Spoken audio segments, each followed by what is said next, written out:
שאני בחיוג מהיר למשטרה, כי יש פה זקן עם מצלמה ואווירה מוזרה. אתה מה זה לא פוגע? גורי זה עצוב בינינו, בוא נהיה כנים. הזמן שלך קצוב כשאני אהיה בת 20 ואפוצץ את קיסריה. אתה כבר תיראה כמו הסוף של הסיגריה.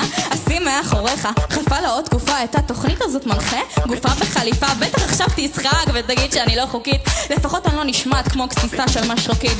גורי תגיד, את מי אתה משלה? אם אתה דוקטור של הומור, אז זה דוקטור מנגלה. התוכנית שלך התעללות בזולת, אתה עונש של אנשים שלא מוצאים את השלט. שמים אותך ברקע בסוף יום עבודה, אתה עוזר לאנשים להירדם על הספה. אתה סתם ממלא זמן מסך בין הפרסומות ונראה כמו פרזנטור של גב עם שערות.